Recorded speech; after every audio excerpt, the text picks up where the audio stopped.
Ah, the Comus class. Well, these are interesting ships. I know I say that a lot, but honestly, I've managed to be so far fairly selective and avoid doing the uninteresting ships. You'll know when I get onto uninteresting ships. I'll start with something like, these ships served. Or, these ships existed.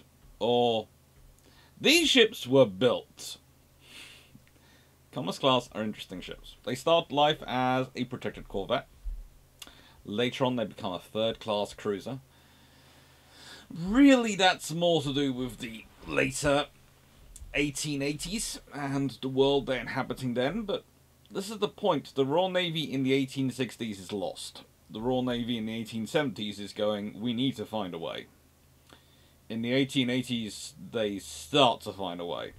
In the 1890s, they start to realise the way they found was wrong and they need to restart again. And in the 1900s, they go, well, we worked something out. Thank God we worked through that and there wasn't a major naval war while we were doing it. Yep. This happens. This is part of the life of a navy. This is part of the world and part of history. Because things change. And it's very easy when you've got hindsight to look back and go, well, they should have realised this or they should have realised that. You've got hindsight. It's very easy to, when you don't actually have the responsibility to say, well, you should do this and should do that. It's very easy to go the radical course when you know it's going to work out. It's very difficult to go the radical course when you are faced with a scenario that if you get it wrong, your entire nation, your entire position in the world, your entire safety, security, sovereignty could be not just in jeopardy, could be lost. Suddenly, the overwhelming conservatism you see in most military procurement plans makes a lot of sense, because we're not sure if the really new thing will actually work. So if we go for a new improved version of the thing we already have, well, we know the thing we already have works. So the odds are the new version of it will work, and therefore we can make use of that. And also fits with our ideas on how we want to operate. We don't have to reimagine ourselves from the bottom up. We don't have to recreate ourselves. So that's all very sensible. However, it doesn't really work long term. Long term, you do need to start thinking a little bit more radically. And sometimes you do literally have to go back to go to the future. Which sounds strange, but hear me out. There are many different options for when you're procuring ships.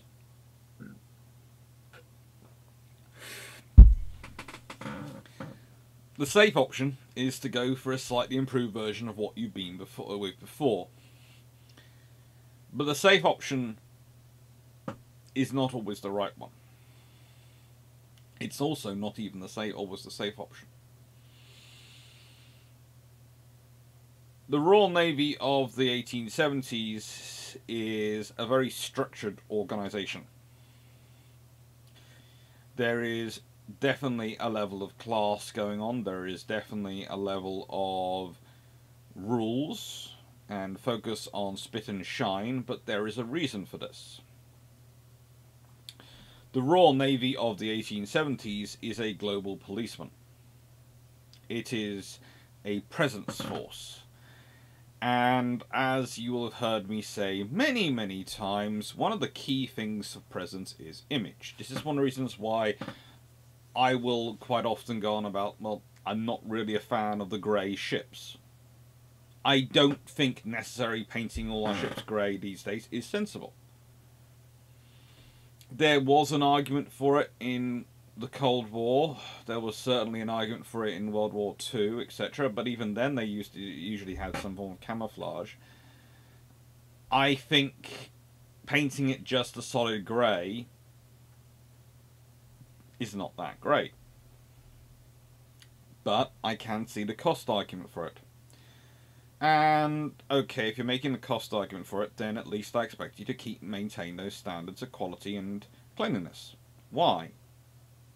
Because image matters. If you turn up in a rust bucket, people aren't going to think you're as capable as if you turn up in something which looks shiny. Now, there is a small problem with this. Because in a navy in peacetime, there is going to be limited budget. And you can end up with a navy which is so focused on spit and polish it barely ever fires its guns for fear of ruining its ships and making them look bad. That is a terrible navy. That is actually a navy which is actually terrible. Or you can be a navy which focuses on training and all the other things and doesn't do the upkeep of the ships, doesn't make them look good. Well, then you'll be a very capable navy, but you'll be a navy which doesn't look capable, which means when you try and deter conflict, you're probably going to not succeed. Which means you end up fighting a war and end up costing lives that way. Spit and shine navy costs lives because it's not actually prepared to fight a war. A rusty navy costs lives because it can't deter a war. Oh, it won't be against the major powers. The major powers will have intelligence services. They will make an accurate assessment, usually based on the information from the intelligence services. They will know their own calculations from their own security. If they are actually being fed accurate information at the top and not getting a load of yes people all the way up and down telling them that they are right and God's gift to creation, then there will be an accurate intelligence going through and they will know what the truth is. This is one of the things that you have today. Didn't necessarily have that in the 1870s. Not as well as we would think of it today. It's far more difficult in the 1870s to monitor things like naval exercises and naval training. These days, there are a lot of ways to monitor those things and check that they're taking place. So, you have that as your choices. Or, you can have a properly funded navy. A properly funded navy is an interesting concept in peacetime. What does a properly funded navy look like? Well, it looks like something which has enough personnel and time to be able to do the spit and polish whilst also being able to do all the training. And has to make a sort of a pragmatic approach to both. Pragmatic approach to, we want to do all the training we can, but there are times on occasions when we are going to need to look absolutely clean. So there are times when we're going to have to take a couple of days and go, right, instead of training these 2 days, we're going to clean this ship. And make it look painted and neat and everything. We are just about heading home to port, we're coming home, or we're going into a port in another nation. Yes, we want to clean the ship up. Yes, we want it to look nice and neat. Yes, it might still have rust because we've been at sea for a long voyage, but we're going to make it as clean and as painted as possibly can. And there are also going to be times when you're going to go, well, yes, it's going to be a tight squeeze to fit in this exercise and cleaning and getting the ship, but that's not a reason to cancel the exercise. That means it's going to be a tight fit and means we need to have the personnel aboard to make sure we can do this. Now, the world of the 1870s is a world of expansion. The Royal Navy in the Victorian Age is caught in this these two sort of roles. One, they are being used by the British government, successive British governments, to police the world, to maintain some form of stability and peace and deter conflict. Yet at the same time, this is the dawn of the new imperialism, this is the dawn of the new colonialism, where there is really a race for empire, as we sometimes call it. Basically, it's the period when everyone suddenly goes, you know what I'd really like? What? Control of more territory, because control of territory gives you control of resources, and resources are what make you rich. It's mercantilism on steroids. It really is. It's the pre-capitalist mercantilism. It's when you think control of the actual resources rather than control of capital gives you power. Welcome to Economics as International Relations. The world of the 1870s. Now, Britain already had big patches of red on the map. Please note that. India, Australia, most of modern South Africa, and Canada are big patches of red on the map. They are big chunks of red. They also have all these little islands all around the world. All these things going on. So they have a huge amount of area they have to patrol anyway and protect, because those are their territories. And it's not enough case to go, I've licked it, therefore it's mine. That's not the way it works in international relations. You need to have licked it, sat on it, and still be sitting on it when someone else turns up to try and lick it, in order to claim it as yours. It is quite literally that. It's very, very schoolyard.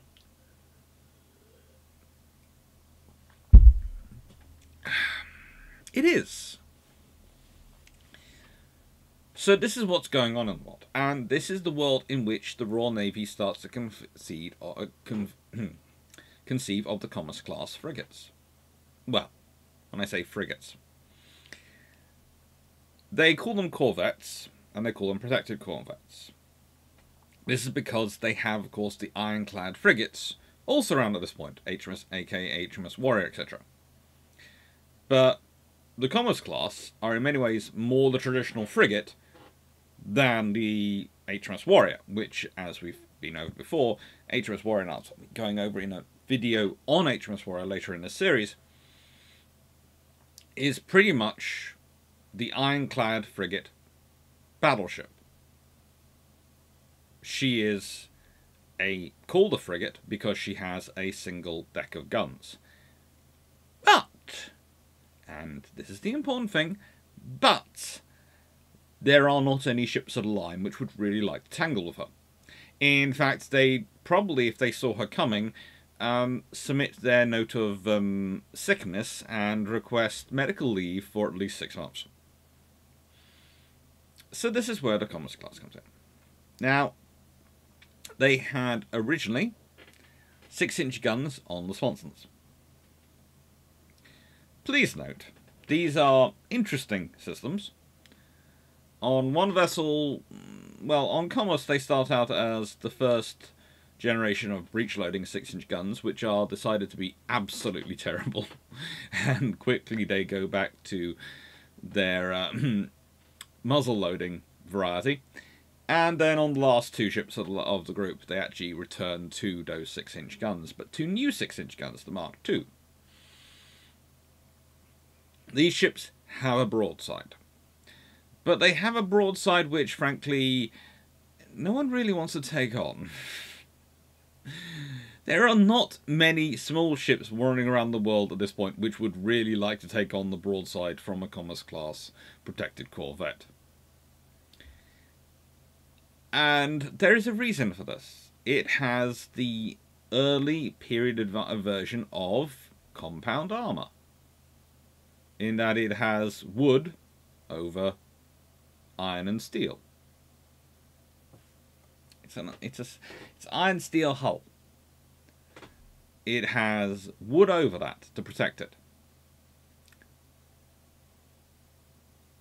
To an extent, one layer above is armour. The layers below are slightly different, but we'll get into those. It's also got its coal bunkers around it, and it has an armoured deck. This ship is designed to take some punishment and keep on fighting. It also has things called torpedo carriages, which are hilarious when you start to think about them. And you are not really surprised that they go out of fashion quite early on. But the point is, they exist. They exist. The world is strange enough that they exist. Ay, caramba. But no.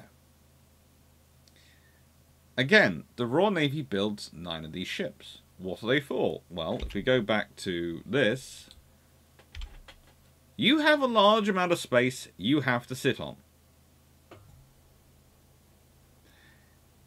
And there is a reality. I know it's difficult in a post-Cold War world. Well, when I say post-Cold War world, in a build as post-Cold War world, when actually the Cold War never really went away, it just sort of got a little bit less frosty for a bit. That it's difficult to understand a world where you are not actively building, as the world's largest power, an entire navy of first-rate, top-of-the-line ships. Why? Why would you not build that? Because honestly, it doesn't make sense. It's too expensive for anyone to sustain. Again, remember the points earlier about a navy and the cost. You can either choose to spend your money being this sort of thing which looks good for deterrence, or which is actually good for warfighting, because you don't have enough money for both. Well, you're not going to get enough money to be able to procure an entire navy of first rates, of top-of-the-line warships, i.e. warriors, or whatever their equivalent is by the 1870s. We'll be getting into that. You're just not. No one's going to give you that funding. You can want the funding, you can desire the funding, but you're not going to get it. And it wouldn't be sensible for them to do as well, because the thing about HMS Warrior is she's great for a few years, and then she's superseded. And it's the same with any first-rate ship. They'll be great for about a decade, and then they won't really be first-rate anymore. You might not want to call them second-rate. They might still be pretty darn powerful, especially if you refit them on a regular basis and upgrade them as you can. But then they're not really going to be first-rate anymore, because things are going to change and evolve. So you want to build a lot of smaller ships, which are cheaper, easier to replace. Now, I have to admit, the straight bow is an interesting choice to me. It's a very interesting choice, especially when you consider that these ships do sail around the world as much as they do. And you would think, therefore, you would want some sort of cutter bow. But no, they go for a straight bow. And that is not a ram. I read one book description of the Comus class which said they had a ram bow. That's not a ram, okay? It needs to be a little bit longer than that. That's just a slight indication of where it's going. That's hydrodynamics, not ramming. Not at that distance. If you're ramming with that, then you have got problems going on. Severe ones. Okay, displacement, 2,380 tons. Okay, 2,000 tons. There are certain figures which turn up a lot in naval warfare, right? Roughly 2,000 tons is one which turns up a lot. Ocean-going patrol presence vessel. River-class OPVs. Well, you know, if you start going through certain sloops and destroyers and frigates and corvettes from World War II, they keep getting closer to that, because that's really the figure you would like them to be, because on that you can produce a fairly decent ship that can wander around the world, as a rule.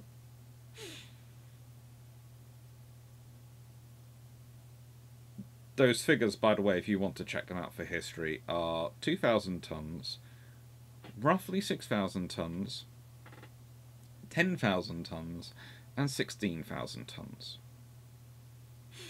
Give or take 1,000 tons either way, depending on your specialism. And when you start looking at those figures, they turn up an awful lot in ship designs. They really do, once we get onto steel and iron ships. Length, 225 feet, 69 meters. For contrast, the current River class Batch 2s, they're 90.5 meters long, so they're actually longer. Displaced 2,200 tons. A little bit lighter, little bit longer. Beam 13 metres. Beam of the current Batch 2 River class are 13.5 metres. Draft 19 foot or 6 metres. Draft as announced for the Batch 1 River class is 3.8 metres. It's a shallower draft. Power. Propulsion came from a single screw driven by 3-cylinder compound engines of by a 3-cylinder compound engine of 2000, which gave it 2,590 indicated horsepower. Sailing plan: bark or ship rig. Usually bark, but a couple did operate under ship rig. Speed 13.75 knots. Seems to be the average of what they claim for sail, but and powered 14.75 knots.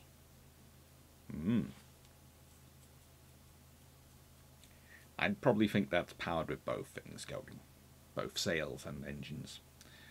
They needed a lot of help to get up to high speed. They really weren't fast ships.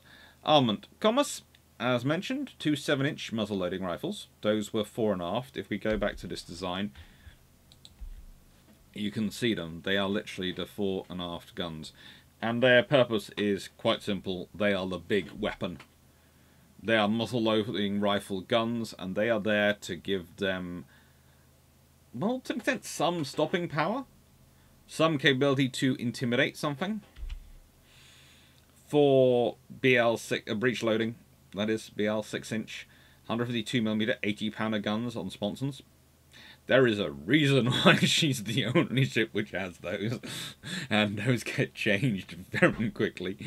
8 64-pounder muzzle-loading rifles, 2 light guns, 8 quick-firing Nordfelt guns, and 2 torpedo carriages.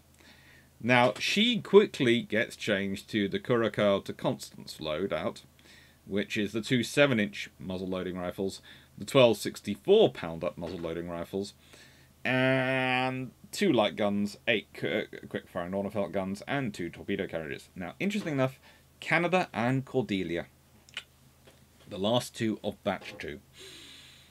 10 breech-loading 6-inch Mark II guns.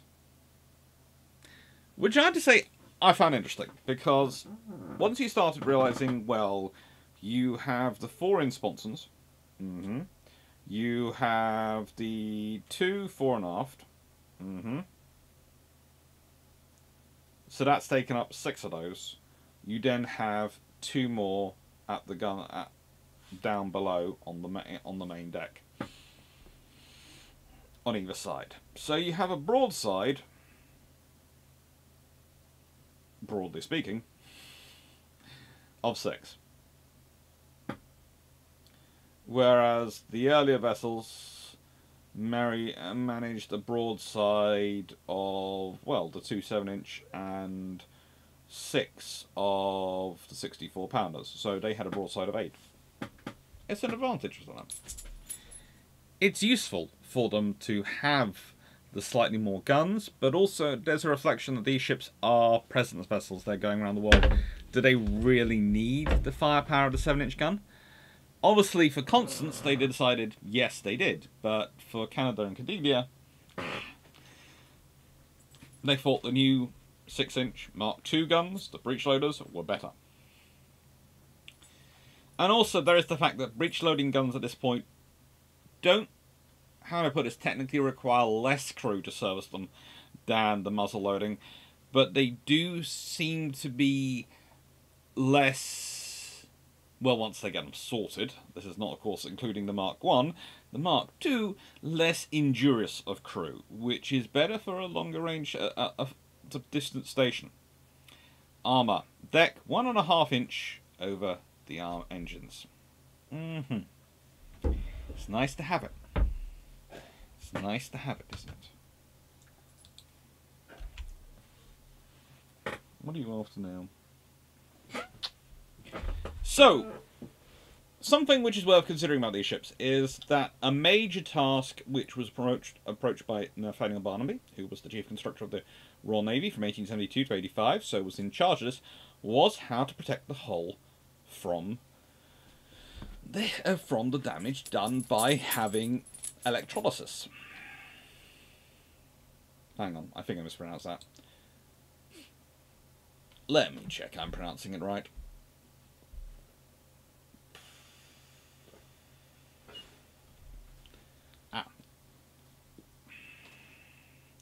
From electrolytic corrosion. I knew it was an electrolysis. So, this is a big task, because if you are going to send a ship around the world, the standard practice at this point was to copper sheath it. The reason you copper sheathed it was to protect its hull from fouling and becoming covered in more and more corrosive, basically animal life, organic life, that would wear away at it. Now, this is whether it's wooden or metal, this happens, so you put a copper hull in it. But if you put copper next to steel, this happens. Now, today, we still have issues when we have two different types of metal, which is why we tend to have sacrificial anodes on hulls, which of course is a big thing, because of course they tried to get away with them on the LCS without literal combat ship for the US Navy, without having them. And that didn't really work that well, did it? Even today, you can have issues. These are some of the pictures which I actually just from the various pages about it. But if you can see, this one is an iron rail wrapped in copper wire, which shows you, broadly speaking, what would happen to an iron hull wrapped in a copper, given a copper sheath.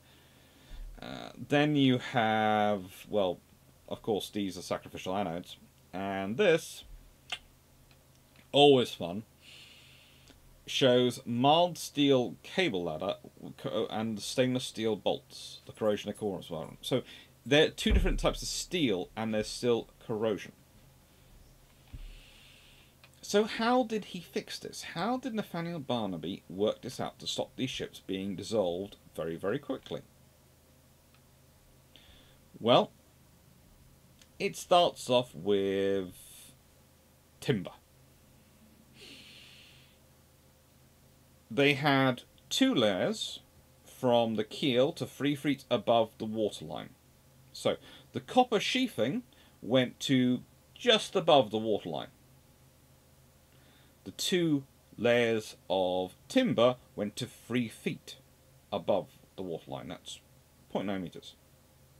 And then above that there was one layer of timber. So remember what I said earlier about there being a level of compound armor going on? You have a layer of timber, thick layer of timber. This is not a oh, we've got timber. This is we've got a chunk of timber. And it's backed by iron or steel. That's to protect it.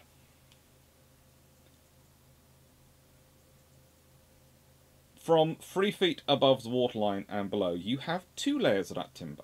So you have and then you have the copper, but that's well below the level at which those two layers of wood stop. So it's all there to protect the hull from itself, and also to allow the ship to operate smoothly. Now, this of course though does make the hull pretty darn heavy. These ships are dense. Capable, but dense. And then we get into the breech loader versus muzzle loader debate. Now, this is part of them. These ships come in right at the point at which these guns are being considered. Now, what we're lucky is that the 64-pounder, 64 hundredweight gun, there are a few examples of the version 050 variant sitting around. This is at Fort George in Scotland, which is a Mark III variant, which is the variant which they were supposed to be fitted with. They do appear, some of them, to have gone to sea with Mark IIs on their first commission, but they were supposed to have the Mark IIIs. Supposed to have the Mark IIIs. The reason I say some seem to the books, and a couple of the texts, which suggests from their performance characteristics the gun they were carrying was not a Mark III. It was a Mark II. but that seems to be a rare occurrence. But it's a little thing going on. The first 6-inch gun, well, what can I say about it? As tried and trusted as the 64-pounder was when it had been in service since 1865, and we're not quite sure when in the 1900s it was last used on active service. It was certainly a very powerful weapon. Technically, it's a 6.3-inch, 160mm, 64-pounder. That's 29-kilogram gun, and well, its muzzle velocity from a iron tube was roughly 1,252 feet per second, or 382 meters per second. The Mark III's steel tube would go 1,390 feet per second, or 420 meters a second, and that's an effective range of roughly 5,000 yards, or 4.6 kilometers. So that's a capable weapon. So why are they, even looking at other things? Well, the 6-inch 80-pounder, the Mark I, especially in its first version, was supposed to have a muzzle velocity of 1,880 feet per second, that's 573 meters per second, and a range of 8,000 yards. It was very popular with the Australian colonial navies, but it was not very popular at the beginning. As said, it was only fitted to one of the class before they decided there was enough problems that they wanted to send it back to Ellswick Ordnance Factory to try and make it up again. Ellswick usually come up with very good designs, but sometimes when they go wrong, they go really wrong. Now, it did consist of a steel barrel with wrought iron coils shrunken over it to provide it with strength, but it just wasn't. There were all sorts of issues with it keep deforming its barrel, etc., under firing, and the breech was located to the left to lock it, which is unlike the British service breech-loading guns made by the Royal Gun Factory at the time, which all rotated to the right to lock, which also caused some issues. It had a lot of potential, but wasn't really there. There is a reason they chose it, but there's also a reason why it's quickly succeeded. The later Mark II 6-inch gun, well, that's something even more interesting. The Mark II comes in at roughly 89 hundredweight, or rather 4.5 tons. Depends on which version of carriage it's dealing with, but the ones which seem to be fitted to this class seem to be the 89 CWTs.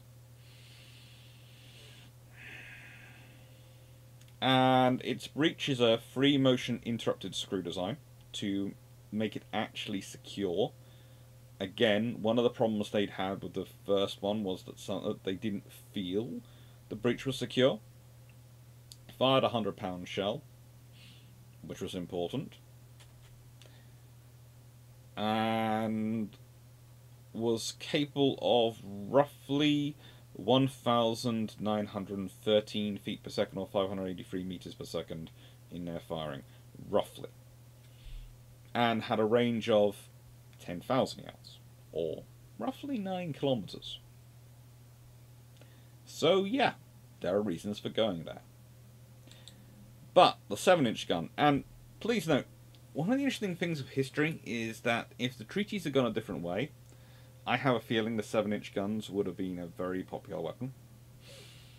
Because if you'd been looking to come up with a gun which is sort of gives you some of the advantages of a 6-inch gun and some of the hitting power of an 8-inch gun, 7-inch does come in there and does usually look fairly good. But again, there is a reason why the 7-inch gun is replaced ultimately by the breech-loading 6-inch gun. Because its range of roughly 5 kilometers, or 5,500 yards, is not really enough. Especially when you consider its 90 hundredweight version has a firing velocity of 1,325 feet per second. That's roughly 404 meters per second. So yes, it does hit with a 115-pound shell, which can be Palliser, common, or shrapnel. And later on they got to a 160-pound double common shell, which is a fun thing to fire, but it's not really, how do I put this? In the 1860s, it's a great weapon. By the 1870s, it's a good weapon for a cruiser on station. By 1880s, it's not providing the stopping power to justify its weight. If it had been improved, it could have been very interesting. If it had been improved, it could have been very interesting. But it wasn't really worked on as much. Again, the 6-inch gun, the broadly speaking 100-pound shell 6-inch gun has an advantage. It's easily handled and hefted by one person. Yes, one very brawny person, but people can become that brawny with work, with practice. You can build up to it. Which is basically how they designed the gun crews, to build up people's strength so they could do it. If you ever are a senior lieutenant picking a crew to go and, how do I put this politely, go ashore if you need to go and make a point, you'll probably not pick the loaders of your guns because they're kind of important. But the people who are in training to be loaders, they're in training to be loaders. They are getting there. They are quite big. They're usually quite muscled. A good leading seaman, a good chief, and 6 or 8 of them, you probably have the necessary impact to make your point should you need to. Again, it's an image thing. Deterrence is an image thing. 99% of deterrence sometimes comes down to who looks the biggest, most scary person in the room. And that's not going to be the person who looks scrawny and has their shirt untucked and is sitting in the side of the room, you know, looking up into space. The reality is that person could be frigging lethal. They could be one of the best ninjas ever. But they don't look like it. So people are going to presume it's not. And they're only going to find out about their capabilities once they start fighting. So you either have to hope your opponent is scared of everything if you take that person with you, in which case it's probably not a good scenario for deterrence, or you have to take something with you which looks scary.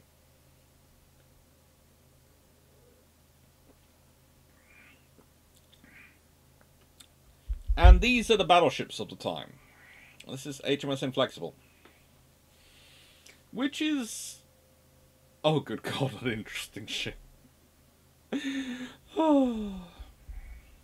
Now, before people critique me going, you're comparing it to another Royal Navy ship, you're being very Anglo-focused, it is a Royal Navy ship, so I'm going with what they're doing contemporaneously. Okay? And, yeah, there are benchmarks through periods. These days we tend to compare everyone to what the US is building, because the US is the big standard, the benchmark standard Navy. In the probably the 1880s through to honestly the early 1940s, you'd compare everyone to the Royal Navy's construction. You could compare it to the US construction as well, from about the 1930s onwards. But honestly, the US Navy doesn't get to build that much from the until 1940s. So yeah, you'd probably still be comparing it to the Royal Navy construction. That's what you do. That you have benchmark navies. that everyone usually uses as a reference, because everyone knows enough about those navies to be able to understand the reference. So, 4 16-inch, 80-ton muzzle-loading rifles. 2 per turret. So, muzzle-loading rifles, perfectly standard fine, considered sensible for even a battleship. Yeah. 6 20-pounder breech loaders replaced in 1885 with breech loading 4-inch guns, that's 100mm, and replaced in 1897 with quick-firing 4.7-inch 120mm guns. That's the thing about the 4.7-inch. It's around for a very, very long time in British service. It's one of those guns which keeps turning up. The fact that they don't have a general purpose, dual purpose, decent 4.7-inch gun in the 1930s is quite disturbing, really, because they have every opportunity to develop it. 17 machine guns, because why not? And also they can help you deal with things like torpedo boats if they get too close. It's not really a problem at this point when the ship is being designed, not really something you're really thinking about 100%, but it's something which is coming. And so you're starting to think about rapid weapons to take them out. And 4 14-inch torpedo tubes, 2 submerged bow tubes, and 2 on carriages. So the carriages, considered sensible by some. 14-inch torpedoes are pretty much the standard, so they're probably what you'd see mostly on the Comus class. But again, the thing about carriages is that they can be slightly more flexible. Oh, how do I explain a torpedo carriage? It's exactly what it sounds like. It's a launcher that you can fire out a gun port, theoretically. You probably would prefer not to. And it will swivel, so you can focus, or you can point the gun, well, point the torpedo where you want to go. But the idea is literally you're using a torpedo gun. It's kind of like the gun carriages. They've literally just got a torpedo launcher, which is pretty much just a half tube with something to hold the torpedo in place on a gun carriage. That is literally what we're talking about. There aren't many surviving examples, or rather things I would trust are actually surviving examples to give you pictures, show you pictures of. Some of the things which I have seen as pictures of, these are surviving examples of torpedo carriages, and I'm going, well, how come none of them look the same as each other or similar to each other in any way, shape, or form? No, I think that's your interpretation of it. They fell out of favour, and the trouble is they fell out of favour sensibly, let's be honest, in a period when people didn't really keep stuff around. It's really rather sad, though, that no one seems to have kept one in good condition. I have to admit, the couple of pictures I've seen of them, they look like they have far too much safety equipment on them. One of them looked like it had multiple handbrakes on it. And that just didn't seem like something the Victorian Navy would have. I mean, 1 handbrake per wheel, yes. 3? No. That's far too much safety technology. I mean, that's like you're suggesting someone actually read a health and safety manual before they developed the things. Yeah, that ain't gonna happen. So, these are 4 examples of the original 6 and what they get up to. We've got the Comus. It's a watercolour painting of her, and it looks really quite nice. I like the colours. As you can see, it's sort of the straight bow, which they're actually designed with, has kind of been angled in the watercolour. Probably to try and give us an idea of her angling towards us. She's sort of tilting down and turning, wind billowing in her sails. You know, it looks very, very emotive. There is HMS Champion pictured under sail, which is gives you a far more accurate representation of them. Really does give you an idea of them. Curacao in dry dock at Sydney. You can see quite clearly in that image the sponson guns and their arcs of fire. They are a real advantage. They're a real disadvantage as well under some circumstances, but in terms of advantages, they give you, especially with the center gun mounted to fire forward or aft in the center of the deck, you have 3 guns to fire aft and 3 guns to fire forward, and you also have them as part of your broadside. They're really quite a clever idea. The question becomes, if you're developing basically a, well, let's call it more of a mount than a turret for your sponsons, why are you not using them elsewhere in a ship? And the actual answer is weight and cost. It works the way it is, and with the centerline guns you have enough firepower, so that's fine.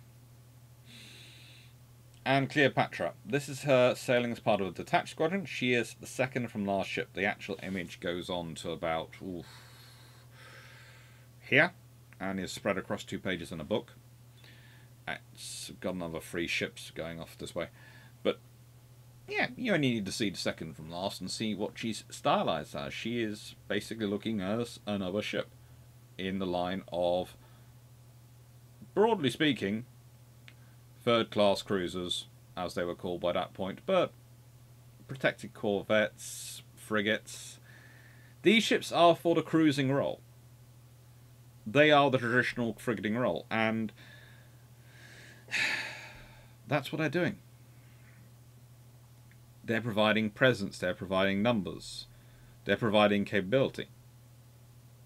And they look good doing it. This is an important part of the presence mission. If you look at any of these pictures, you're seeing these ships looking good while doing it. Batch 2. They decided to build 3 more. Now, there are many reasons probably why they do this. I would argue that they'd already built good quality ships, so they knew they would work. I would argue also that the Royal Navy at this point is looking at things and going, what do we build?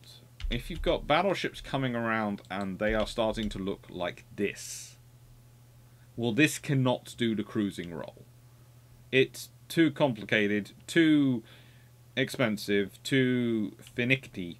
You are going to have to keep this close to maybe Mediterranean fleet, probably home fleet areas to try and keep it working.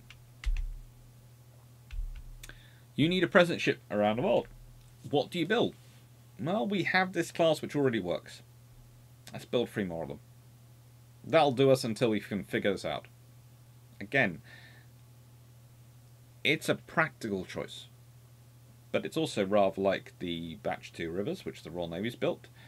It's kind of like some of the scenarios we have going on in the world as we speak with the Arleigh Burkes. You know this design works. Okay, it might not be the most modern idea of what you can do. It might not be necessarily the best you can probably build this time, because you can design something better.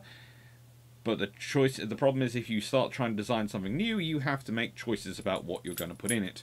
And you don't want to do that. So it's cheaper, easier to just keep building what you already know, and you can make that case to your politicians without too much difficulty. This is Cordelia, taken prior to joining the Australia station, when she's of course painted white for wandering around the far distant part of the world. Are you trying to take over again? Then there is HMS Canada in dry dock. I like that picture because of the lines. It really does show this class as the lines they had. And, okay, it's not the most accurate painting or drawing of her, but I quite liked this painting of HMS Constance by one of her officers. Hello. Hello. Yes, you're cute. It's a sort of... It's HMS Constance through the eyes of one of her officers, and I can't imagine this is an officer who didn't love his ship. And I have that's why I kind of like that. It's to me, that is the officer's eye looking at my ship. It looks beautiful. Its sails are billowing. It looks this glorious thing with the waves in front of it. Its lines, everything looks nice and gorgeous. And this is how I imagine my ship to be. And yeah, so there's also pride in the ship. He doesn't look at the ship and go, "Oh, it's only a tiny ship. It's not, a full a battleship or this that." No. To him, it is his world. It's his ship. He's proud of it, and he's painted this little painting of her. And I like that. I really did like that. But no, they are good ships. They are going around doing the President's mission for the Royal Navy. They are going wherever they need it in the world. Is there a reason you're up there? Okay. And they do have some interesting career highlights. One of the more interesting stories, and this is the trouble, when you have a class which are basically present ships going around the world, a lot of their missions are turning up, being present, smiling, and then going home. Or carrying on to their next place. These aren't ships which are sent to fight wars. These are the ships which are sent to try and deter conflicts and issues from escalating to the point of war. Now, Champion had that experience in August 1891. So, think about it, in August 1891, she had been laid down in 1876, launched in 1878, and first commissioned in 1880. So she's, broadly speaking, 13 years old. And in 1891, she is based, broadly speaking, on the China Station. She'd been with the China Station officially since 1886. She did transfer occasionally to Pacific duties from the China Station, and this is how she turns up at Chile. She is under the command of Captain Frederick Clarke. She's joined by French, American, and German warships at Valparaiso in Chile. Rather sensible to discuss that today, because of course today Sir Francis Drake visited there many, many years ago.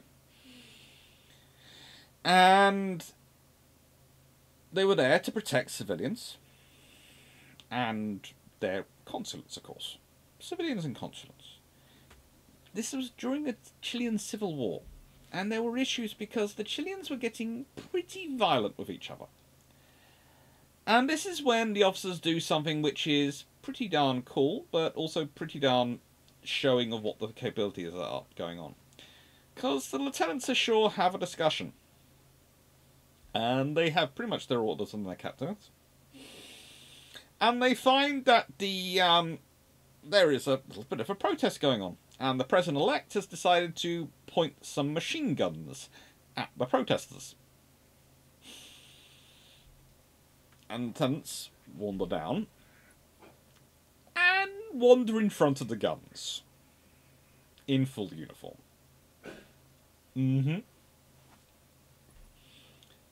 It's to make the point. They place themselves very publicly, very high profilely, in their full uniform and full gear, in front of the muzzles of these machine guns. And so things do not go from bad to worse. Probably because the machine gunners were thinking, well, we might well kill these lieutenants. But the ships out there are loaded with big guns and they will wipe us out very quickly. There is a deterrence mission going on here. She also managed to, annoy the Hawaiians by going and doing a survey of the Johnston Atoll. The Hawaiians felt this was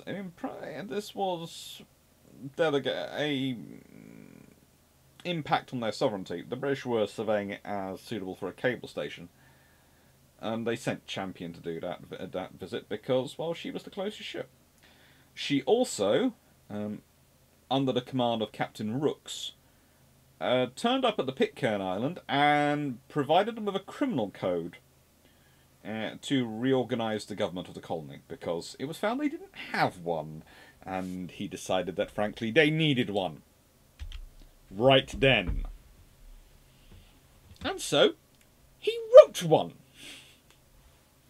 This is what captains are in this period can do. You can turn up in a place which is a colony of your country, find that they don't have a criminal code and they are acting like they don't have one, and then go, here is one. But what power do you have? I am a captain of Her Majesty's Britannic Royal Navy, and that is a 64-pound gun.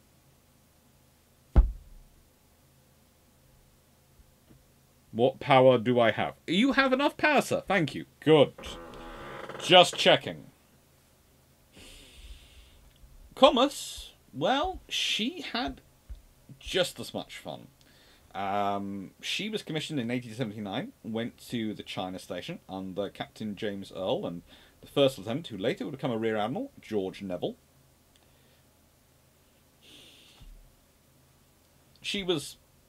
While she was commissioned and goes to service, it takes her quite a while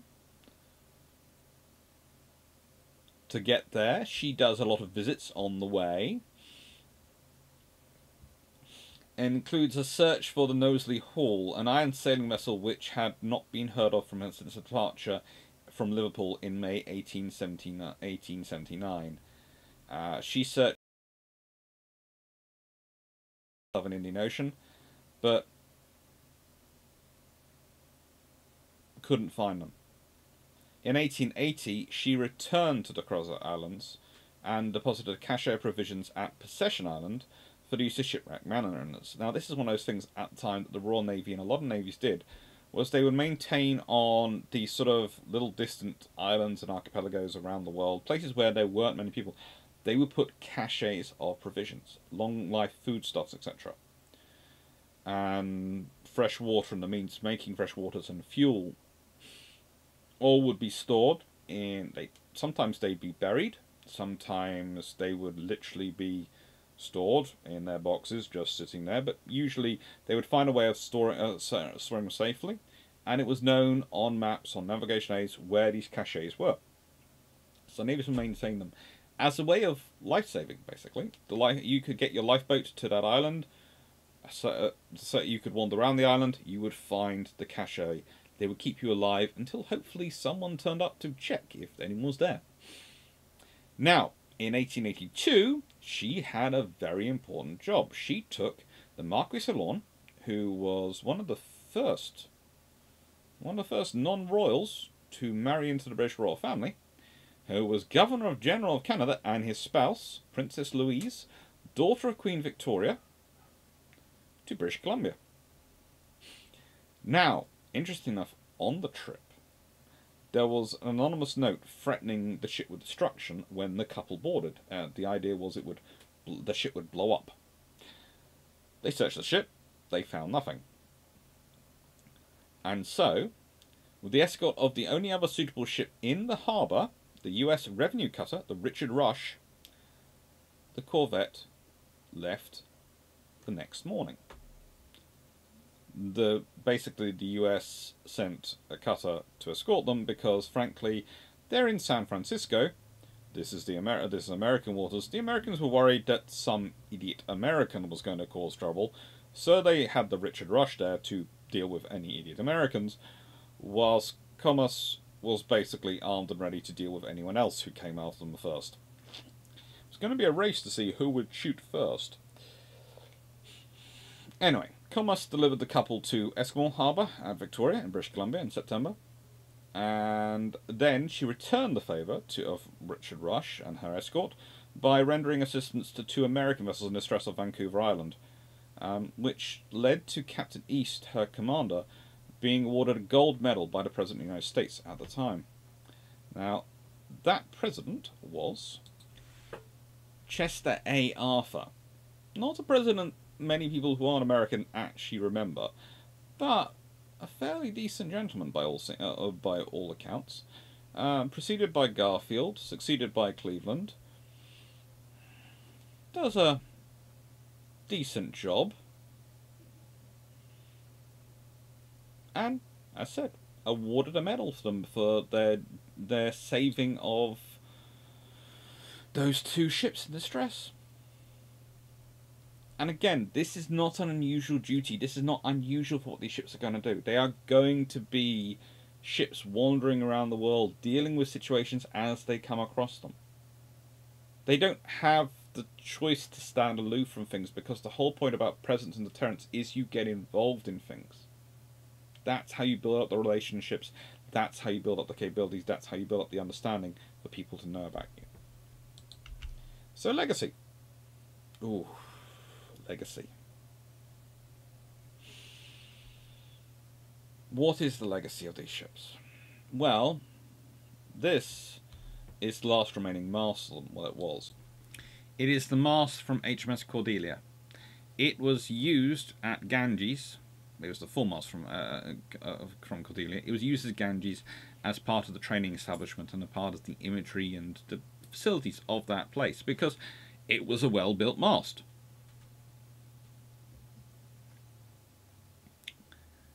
And because it was a good thing to be associated with this class. They hadn't been famous for war service. They hadn't been famous for the fights they got in. They hadn't been famous for the battles they had. You know, Cordelia had actually lost some people while on a cruise from Fiji to Noumea due to a gunburst, killing 5 aboard her. But they were felt to be a good class. Good ships, which had a good service record, and were good for the Royal Navy in terms of their status and capabilities.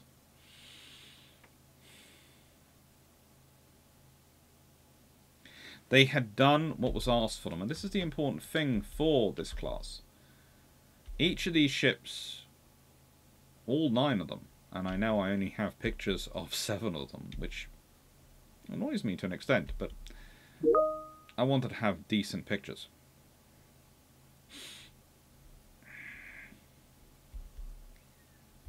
They do their duties. They are ships which have to have a tremendous amount of technology and science factored into them. If you think about it, to protect their hull, to make them fit for foreign service, they have to be able to not have their hull fouled, not have their hull constantly requiring constant keel hauling, constant sort of cleaning, constant keel work to make them clear, to make them work, and make them actually viable for foreign stations. But at the same time, they need to be metal hulled. They need to have this iron or steel construction to be able to strong enough to do the jobs they're going to do, to carry the weapons they're going to do. They are updated as necessary, and they do have, as you can hear, fluffy research assistant approval. They are put into a world which is rapidly growing more complicated. The world is never easy. The world is never straightforward. The idea that things getting more integrated and things getting quicker to get places makes things better is an idea which is based on, I don't know, some idea that humans tend to get along very well with their neighbours. As a rule, if I think about my neighbours, the only, if you consider mostly issues, neighbours you usually get on with are the ones you don't talk to that much, and the ones who do not share an exact border with you, because, yes, if anything's going to cause a dispute, it can be who cut what off what tree on the edge of the property, or who painted what colour on their fence, which has leaked over to your side and has ruined the stain on your side. These things can cause issues because it's people next to each other. So the more neighbours you have, the more and more the world common shrinks and you get closer and closer to each other. the more chance there is for issues. And then you go into it, this whole mercantilist economic worldview and the imperialist attitude of the times. The fact that many nations were expanding, whether officially, unofficially, whether they called it an empire, a protectorate, whether they called it opening nations up to economic sales. There are certain fleets going around the world visiting places like Japan and China and basically pushing their way in. All these things does not make the world a nicer, less complicated place. And into it, you have to have a presence if you're the British. You have to have a presence if you're many nations, but Britain has to have a presence all across the world.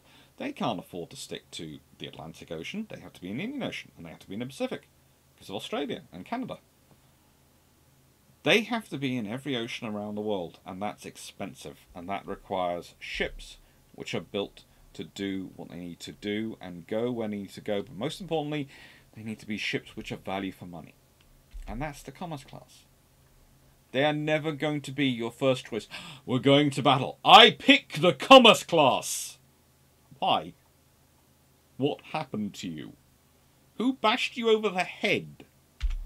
But they are a class which you want if you're going, I'm going to go on a long cruise around the Pacific, show the flag, and deal with the little snafus and issues which come up as they come up. Perfect. Pick a Comus class. I'll take HMS Champion because I'm feeling like a champion today. And also because the ship name Conquest just sounds wrong to go around for President's missions. It did, and it did well, but again, Conquest? HMS Conquest? That just sounds very fitting for the age, but not really something you want at the time.